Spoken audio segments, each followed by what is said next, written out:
मानव समाज के पथ प्रदर्शक, वंदनीय संत समाज, साध्वी समाज,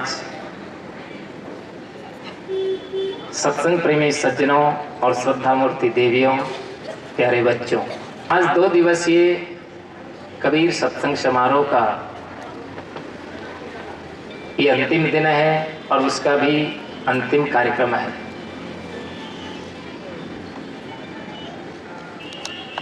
संत सम्राट सदगुरु कबीर साहब एक ऐसे मानवतावादी संत हुए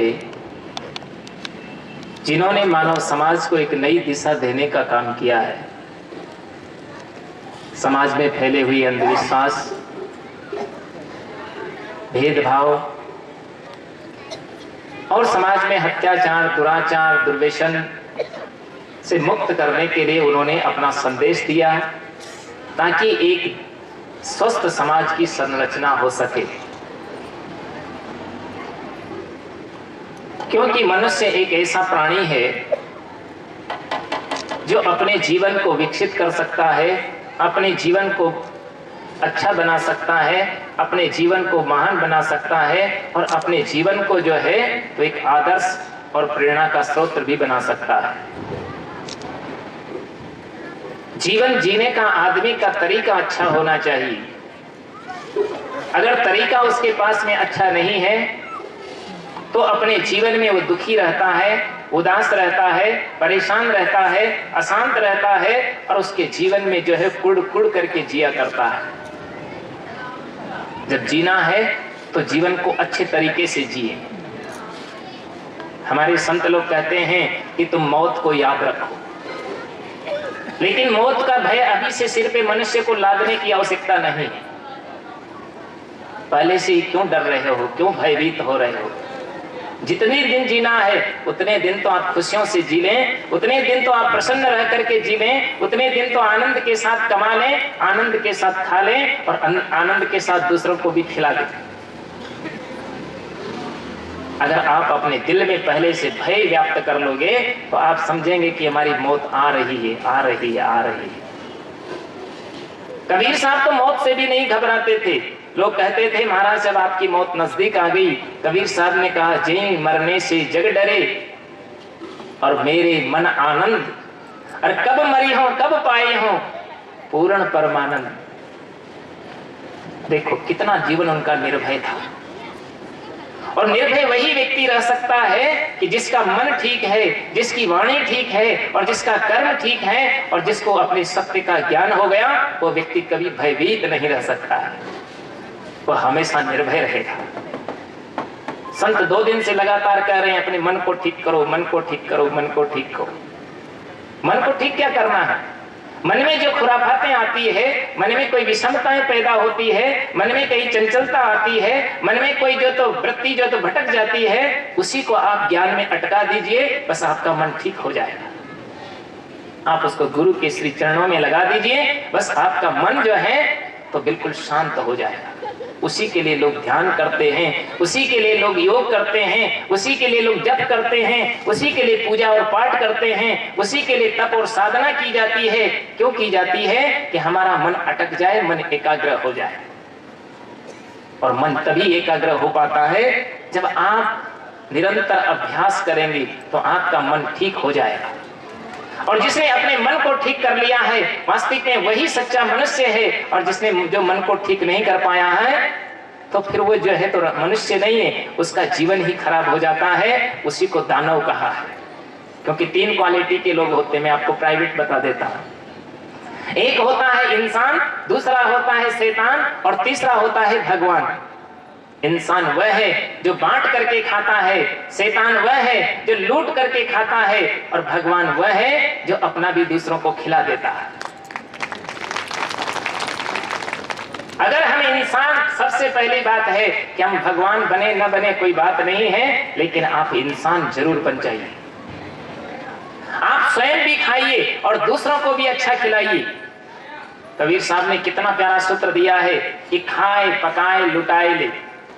खाना है तो अच्छा खाइए, खाने में भी अच्छी चीजें खाइए, गंदी चीजों का कभी प्रयोग मत करिए। गांजा है, भांग है, बीड़ी है, सिगरेट है, तंबाकू है, जर्दा है, शराब है, मांस है, अंडे है, ये सब चीजें मत खाइए और आप भी नहीं खाएं और बच्चों को भी न खिलाएं। मैं नेपाल में था ना, तो एक माताराम मेरे पास अपने बच्चे को लाई मत्था टिकाने के लिए। बोला आप इसे आशीर्वाद दीजिए और आशीर्वाद दीजिए ताकि मेरा बेटा स्वस्थ रहे, मस्त रहे और ये प्रगति की ओर चले। तो मैंने कहा भाई तुम इसको स्वस्थ रखने के लिए क्या खिलाती हो? तो क्या कहती है? बोला मैं अपने बेटे को स्वस्थ रखने के लिए 2 अंडे रोज खिलाती हूँ। मैंने कहा इसको तुम 2 अंडे रोज खिलाती हो स्वस्थ रखने के लिए, तो तुम जीवन में धैर्य रखो। जब ये जवान हो जाएगा, तुम्हारा बेटा जवान होगा, तुम बूढ़ी हो जाएगी, तुम तो आज अंडे खिला रही हो, कल ये मांस खाएगा, फिर शराब पिएगा, इसकी बुद्धि खराब हो जाएगी और जब बुद्धि खराब हो जाएगी तो तुम तो अंडे खिलाती हो 2, लेकिन 2 डंडे तुम्हारी खोपड़ी में रोज जमाएंगे। इन माताओं को भी जागृत होने की जरूरत है कि अगर हम बच्चों को अच्छे सीख न दे पाए, अच्छे संस्कार नहीं दे पाए, अच्छी योग्यता उनमें पर न डाल पाए और बच्चों को अगर उनकी बुद्धि भ्रमित हो गई है तो समझ लीजिए कि आपका जीवन तो खराब होगा ही, बच्चों का जीवन भी खराब हो जाएगा और समाज और राष्ट्र खराब हो जाएगा। इसलिए सबसे पहले आवश्यकता है कि हम अपने जीवन में बच्चों में अच्छी सीख डालें, अच्छे संस्कार दे दें। मैं जहां भी जाता हूं लोगों को एक बात जरूर बताता हूं, आप बच्चों के लिए गाड़ी न खरीद पाए कोई दिक्कत नहीं है, आप बच्चों के लिए बंगला न बना पाए कोई समस्या नहीं है, आप बच्चों के लिए बैंक बैलेंस इकट्ठा न कर पाए कोई परेशानी नहीं है, लेकिन एक बात जिंदगी में जरूर याद रखिएगा कि बच्चों में संस्कारों की पूंजी जरूर डाल देना। अगर आप बच्चों में अच्छी सीख और अच्छे संस्कार नहीं दे पाए हैं तो मैं ऐसे ऐसे अमीरों को भी जानता हूं जो घुटनों में दाढ़ी लगा करके रोते हुए दिखाई देते हैं। इसलिए बच्चों में अच्छी सीख डालिए, बच्चों में वो संस्कार दे दीजिए कि आपके बच्चे आपके आज्ञाकारी बन जाएं। एक कॉलेज में मैं गया, उसके बाद एक विद्यालय में जब पहुंचा तो बच्चों से जैसे मैंने जाके पूछा, मैंने कहा बच्चों आप सवेरे उठ करके जब स्कूल में आते हो तो अपने मास्टर को, मैडम को प्रणाम करते हो तो नहीं करते हो? तो बोला हम जो है प्रणाम नहीं करते, नमस्कार नहीं करते। नमस्कार करना, प्रणाम करना ये हमारे देश की संस्कृति है, हमारे देश की सभ्यता है। तो मैंने कहा फिर आप क्या करते हो? जब स्कूल में जाते हो मैडम और सर से प्रणाम नहीं करते हो तो क्या करते हो? तो कहते हैं गुड मॉर्निंग करते। मैंने कहा चलो अच्छी बात है, कुछ तो करते हो ना। लेकिन जब तुम घर में रहते हो, घर से जब स्कूल के लिए रवाना होते हो, प्रातः काल जब उठते हो तो अपने माँ बाप को भी प्रणाम करते हो कि नहीं करते? तो कहते हैं बोला लाज लगती है, लाज आती है। अब बताइए, माँ बाप को प्रणाम करने में लाज आती है, माँ बाप को सिर झुकाने में लाज आती है, कारण क्या है? क्योंकि वो माँ बाप खुद ही प्रणाम नहीं करना चाहते। मैं इंदौर में था तो मैंने बताया था ना एक दिन कि मैंने कहा है कि जो है एक माँ बाप अपने बच्चे को मत्था टिकाने के लिए लाए और जब मत्था टिकाने के लिए लाए तो कहते हैं बोला गुरुजी को प्रणाम करो, गुरुजी को प्रणाम करो, गुरुजी को प्रणाम करो। वो छोटा बच्चा झुकने वाला नहीं था। मैंने जब उसको कहा, बहुत परेशान उसको करने लगे, तो मैंने कहा बच्चा ऐसे नहीं झुकता है। अरे मैंने कहा इसके पहले तुम तो झुकना सीखो। और जैसे वो दोनों पति पत्नी झुके तो बच्चा तो अपने आप मत्था टेक दिया।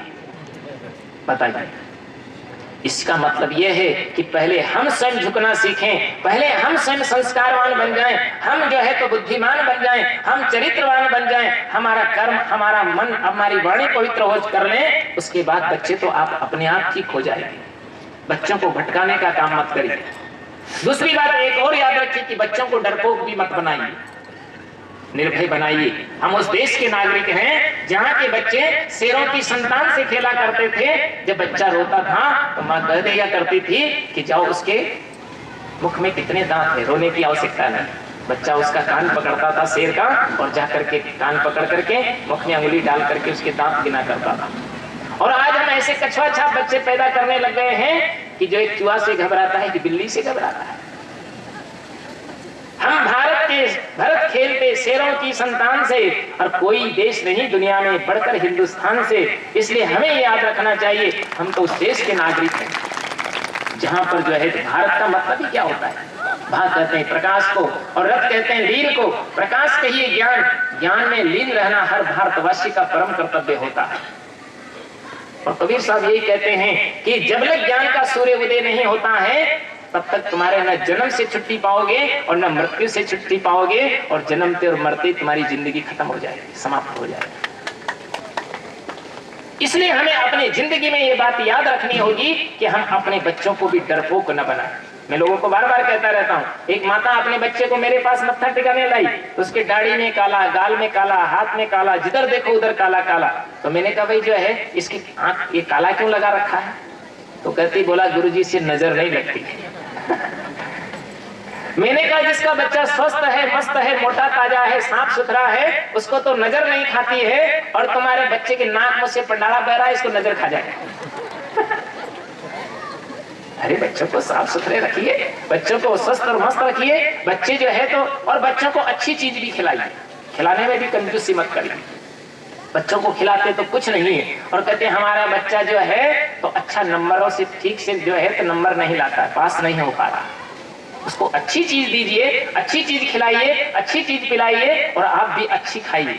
कबीर साहब यही कहते हैं, खाए पकाए लुटाए ले, खुद भी अच्छा खाइए और बच्चों को भी अच्छा खिलाइए, और माँ बाप को भी अच्छा खिलाइए, माँ बाप को भी अच्छी सेवा करिए। सेवा नहीं करोगे तो सेवा नहीं मिलेगी, ये भी आप याद रखिए। आजकल लोगों ने क्या सूत्र चुन लिया है कि माँ बाप की सेवा करने का नंबर ना आ जाए, इसलिए पहले ही लोग जो है तो किनारा कर लिया करते हैं।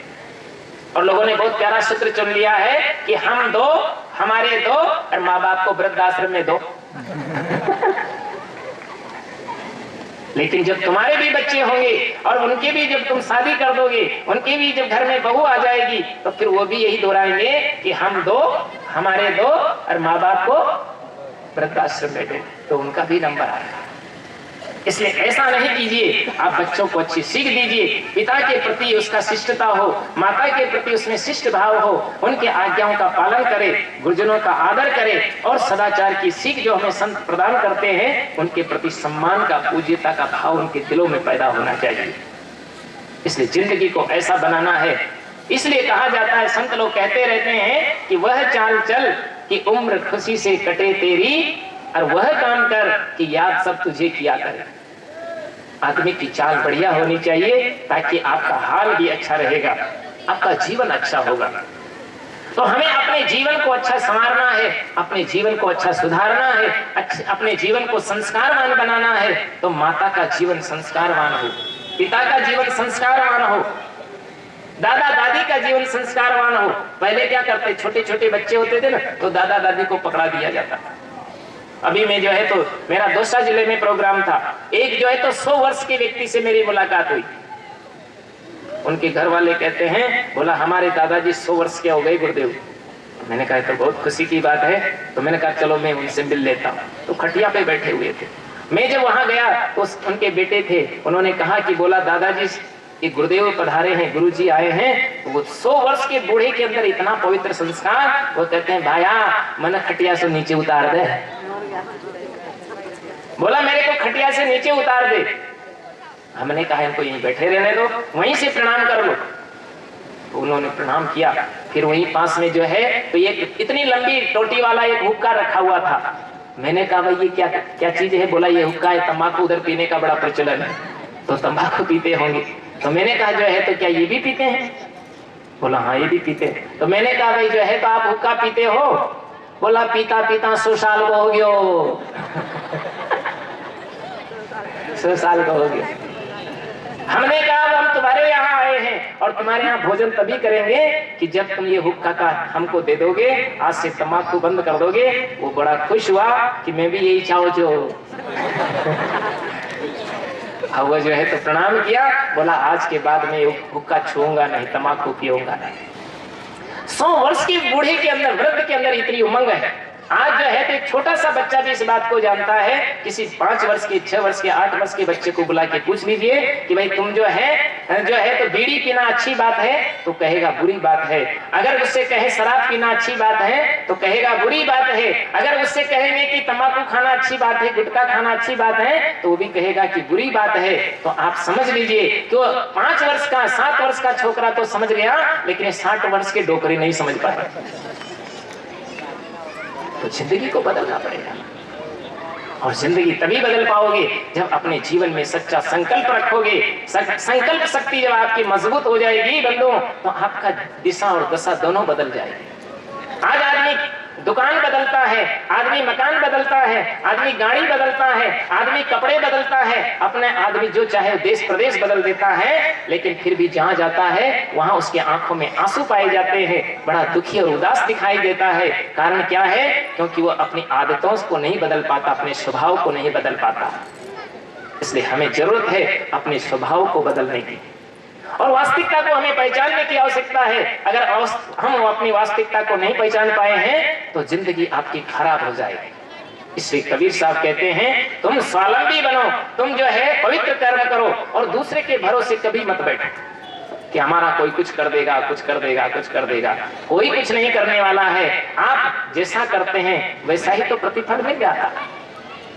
और ये भी याद रखिए, कोई आपको दुख और सुख देने वाला नहीं है। अगर दुख और सुख आपको मिल रहा है तो आप उसमें उदास मत होइए, निराश मत होइए, हताश मत होइए। और ये याद रखिए कि ये मेरे ही किए हुए कर्मों का फल है। कर्म प्रधान विश्व रचि राखा, और जो जस करे सो तस फल चाखा। कबीर साहब के पास एक आदमी आया, बोला मेरे जीवन में बड़ा दुख है। कबीर साहब ने कहा, भाई दुख है तो तुम भोगो, क्या करें। जब हमने उस समय तुमसे कहा था तब तुम्हारी जो है तो समझ में नहीं आई थी कि बुरे काम मत कर, नहीं किया, नहीं माना, तो उसका फल कौन भोगेगा। कबीर कमाई आपने और कभी न निष्फल जाए, और बोया पेड़ बबूल का तो आम कहां से, फिर उसको आम नहीं मिल सकता। इसलिए हमें कर्म भी अच्छे करना है और रुचि से करना है, लगन से करना है, उत्साह से करना है। तो अभी जैसे संत श्री गुरुभूषण साहब कह रहे थे कि भाई दरिद्री मत रहो, दरिद्री नहीं रहना है तो आपको पुरुषार्थ करने की जरूरत है। आप किसी देवी के सामने, किसी देवता के सामने गिड़गिड़ाते रहो, इससे आपको कुछ मिलने वाला नहीं। ये तो कायर आदमियों का काम है। कादर मन करे एक आधारा, और देव देव आलसी पुकारा। ये तो आलसियों का काम है। आलसी होता है, प्रमादी होता है, लापरवाह होता है, उसकी मदद तो भगवान क्या, देवता तो दूर की बात है, घर वाले भी नहीं करना चाहते, वो भी मुंह मोड़ लिया करते हैं। 4-6 बातें आप जिंदगी में याद रखिए और अपने बच्चों को उसको अच्छी तरह से सिखा दीजिए, ताकि आपके बच्चे किसी तरफ इधर उधर देखने की आवश्यकता नहीं पड़े उनको। उद्यम साहस धैर्य बुद्धि शक्ति पराक्रम सड़ेते यत्र विद्यन्ते तत्र देव सहायक। सबसे पहले आप उद्यमी बनिए, पुरुषार्थी बनिए, मेहनती बनिए, कर्मठ बनिए, आलसी मत बनिए। दूसरा, साहस रखिए, धैर्यवान बनिए, बुद्धिवान बनिए और पराक्रमी बनिए। बुद्धि शक्ति और शक्तिवान भी बनिए। शक्ति भी तब आएगी जब आप फजूल के काम न करें। शक्ति को अर्जित करने के लिए भी आपको खूब अच्छा खाना, अच्छा पहनना और अच्छा परिश्रम करना, अच्छा योग व्यायाम करना और समय से उठना बैठना, ये भी याद रखें। है कहा भी है ना, कितने लोग इतने आलसी होते हैं कि सवेरे 8 बजे तक खटिया तोड़ते रहते हैं। ऐसी आदत मत बनाइए। माँ बाप भी, कोई बच्चों को माँ बाप सवेरे उठाते तो गालियां देते, गाली देकर के बच्चों को कभी मत उठाइए। बच्चों को जगाना भी है, माँ बाप को, मम्मी पापा को, तो उससे बड़े प्यार से जगाइए। कैसे जगाओगे? संत लोग बहुत अच्छी बात बताते हैं कि उठो लाल अब आंखें खोलो, पानी लाई हूं मुंह धो लो। बड़े प्यार से उनको जगाइए और प्यार से उनको जगाएंगे तो वो बच्चे आपके आगे चल करके वो भी आपको बुढ़ापे में प्यार देंगे। और तुमने गाली दी है तो याद रखिए कि बुढ़ापा तुम्हारा बड़ा दुखद हो जाएगा। इसे प्यार से जगाइए। ये ना सोच लीजिए कि सवेरे सवेरे जो 8 बजे तक खटिया तोड़ते रहें, ऐसा नहीं। जल्दी सोना, जल्दी उठना, बल बुद्धि और संपत्ति पाना।